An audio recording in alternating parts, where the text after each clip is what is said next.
Our interviewee is Francis Ray Dibuque Subong. He has a bachelor's degree in arts and philosophy and a master's degree in education majoring in guidance. He is a licensed guidance counselor and is currently employed by the Iloilo National High School Guidance Center Division of Iloilo.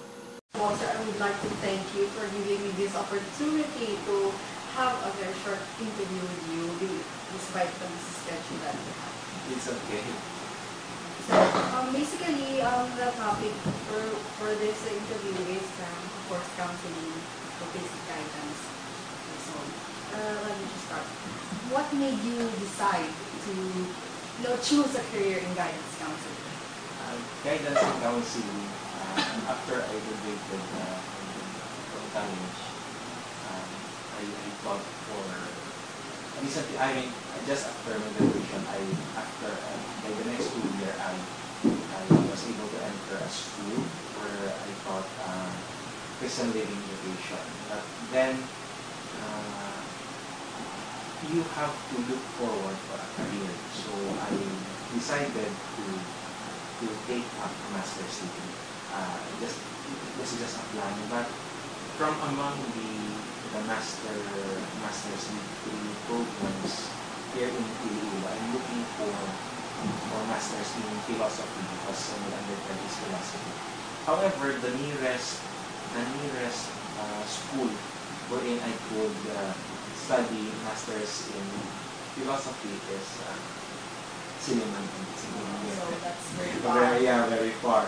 So after that, I thought, so what's next? Then yes, maybe psychology. Psychology. After, okay, there is no school in Iloilo that is offering a master's in psychology, only in Lasal. And I would again put pain to go to Bacolod. So, what's next after psychology? The more related is guidance and counseling. Now, okay, I'll take up guidance and counseling. So, there are, at that time, 4 schools offering guidance and counseling. So, CPU, West, UP, and San Luis. So, I have been in CPU, I have been...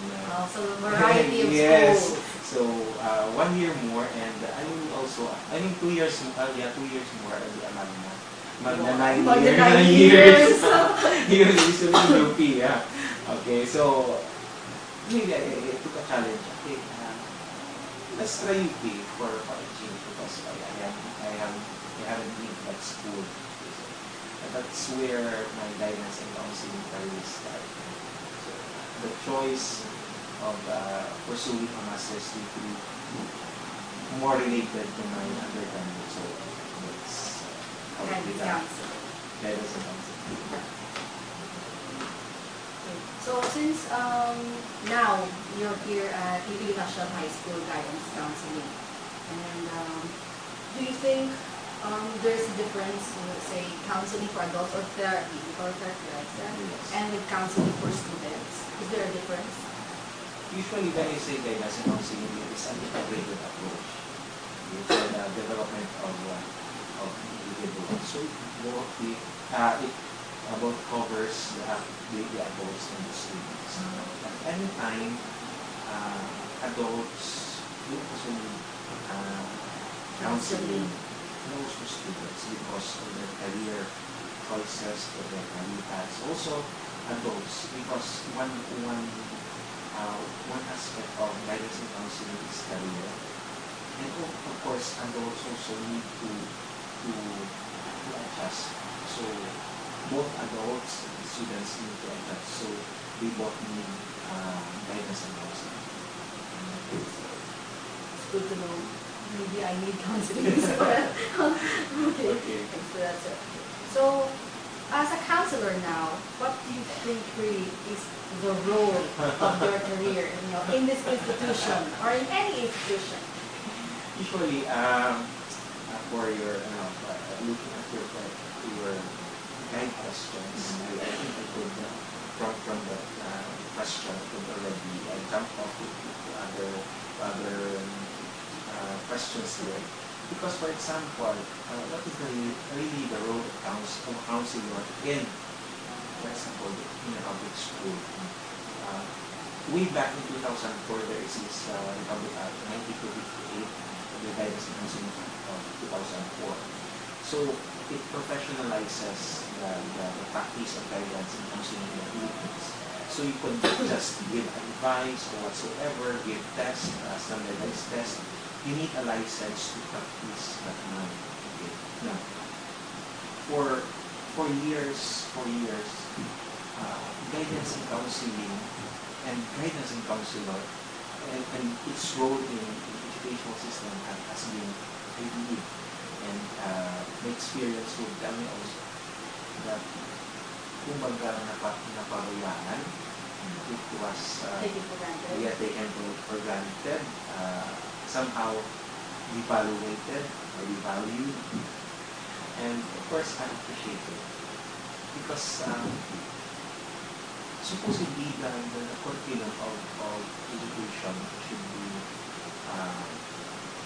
kumbaga, it should be anchored on guidance and counseling. Because guidance and counseling, again, it is an integrated approach to the development of well-being of an individual. After the word self-guidance. Yes. So, usually, when I would go to other schools in the provinces, even giving talks, the experience, they would say that the guidance counselors will be the one, the usual misconception. Guidance counselors would be the one who will prepare coffee for the visitors, who will welcome visitors, who will be in charge of this and that, would be the secretary of the principal, etc., etc. And of course, as a discipline officer, which is talagang misconception with the practice of guidance and counseling. Now, as I have said before, napabayaan, na-devaluate, taken for granted. So, the role of guidance counselor is parang experience, because we are young guidance counselors. We experience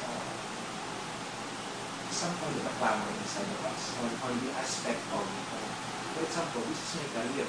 So, you are in the public sector, and now you took pains to get master's degree, you took pains again for 2 days of the licensure exam for guidance counselors, and after that, That's it? you will be misunderstood, unappreciated, taken for granted, plus the fact that your salaries are very low compared to, for example, teacher 1 and guidance counselor 1 would have the same salary grade. That's very low. Yes, that's very low, because a teacher who has a master's degree will, Assistant professor. yeah, in SUCs or in the colleges, in DepEd, you can already be master teacher 1, which is salary grade 18. Now the guidance counselor 1 is salary grade 11, and teacher 1. And of course, you can be already a principal or a district supervisor. Now, that's one aspect. Now, the role of the counselor, again, going back, talagang, for example, if yung guidance counselor is misunderstood, talagang mangyayari with the guidance counselor and with the school. Kung malilimit yung role at saka yung the practice is license. But I believe there are individuals who go beyond their children, and that's another dimension. That looking at normal circumstances, that's a different thing.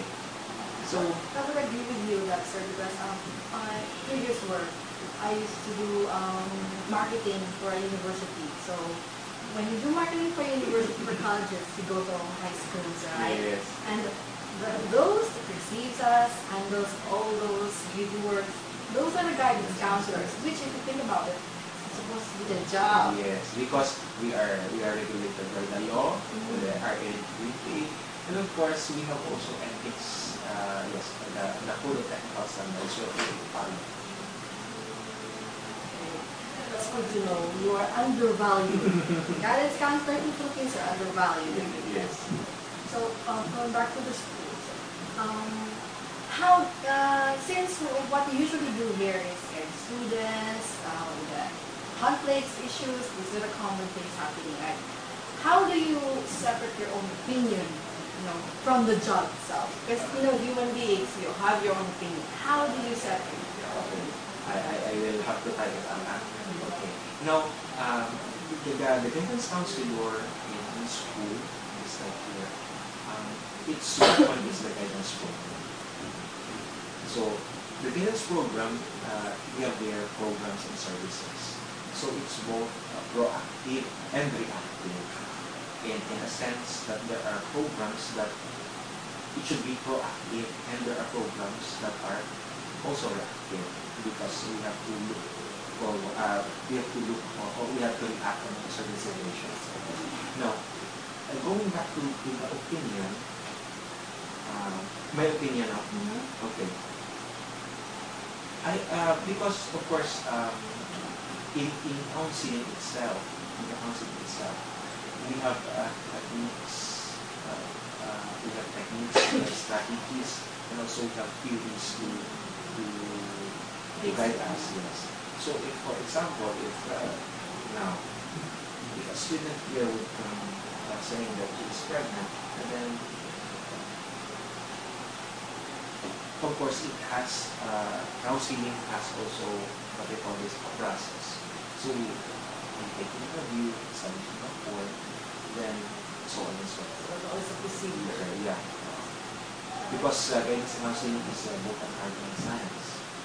So, opinion itself, yes, we could not discount the fact that counselors may have biases. And that is why,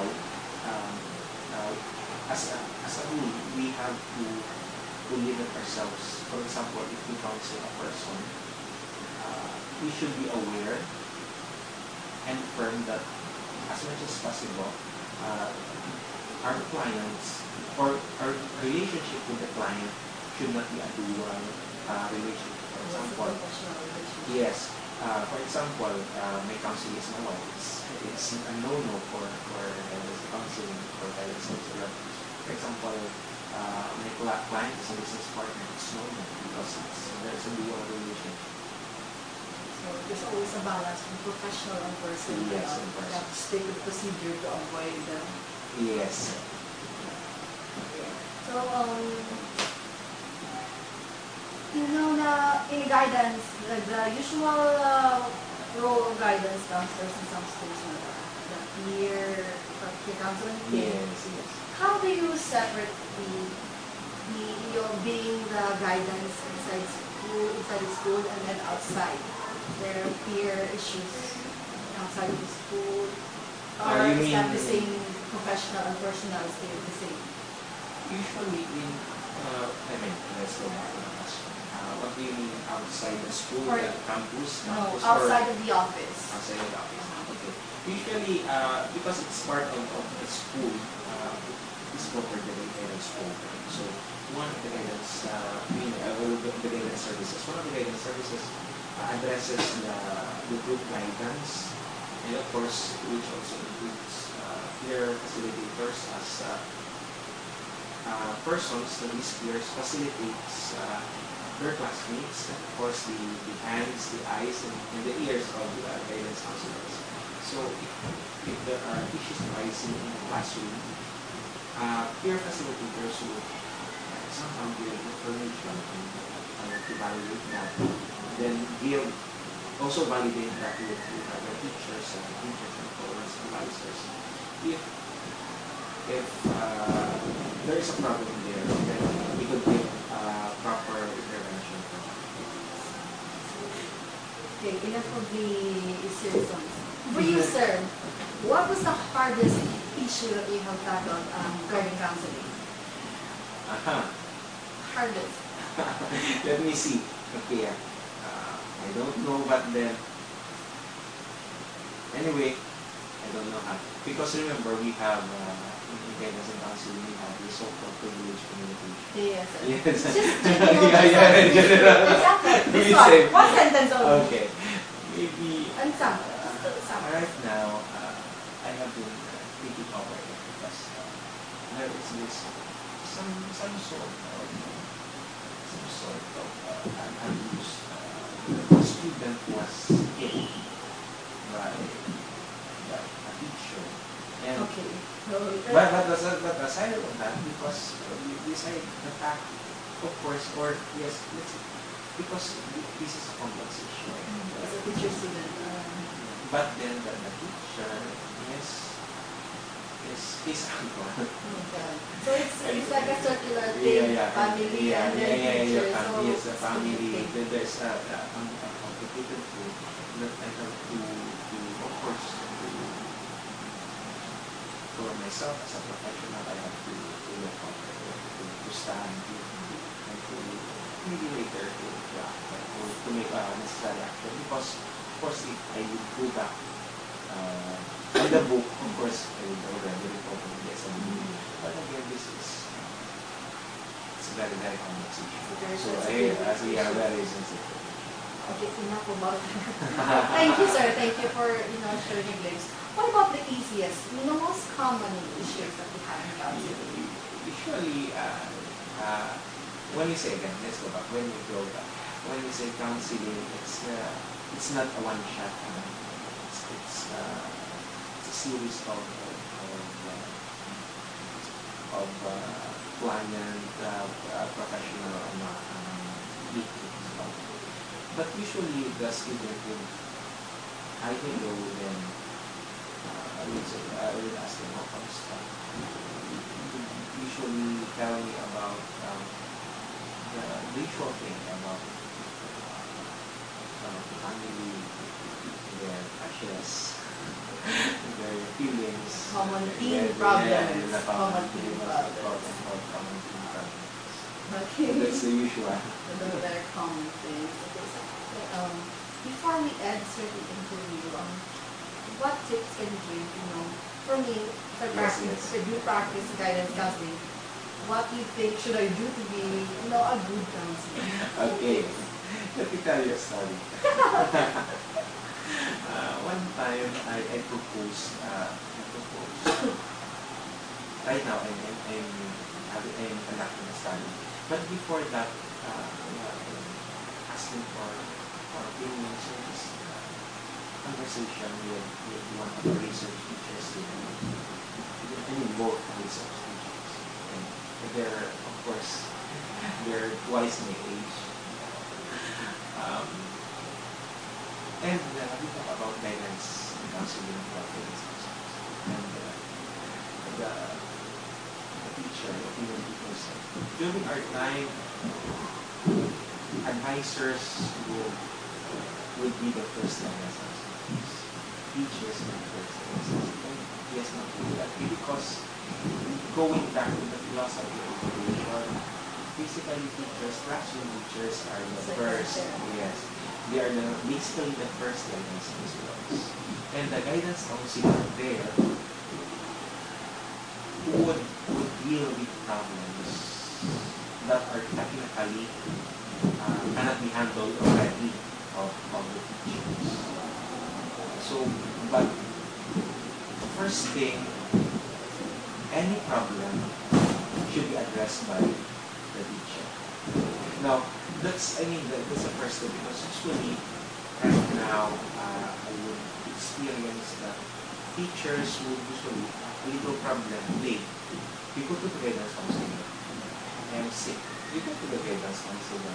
You cheat. Oh, you go to the guidance counselor without intervention of the specific teacher or the advisor.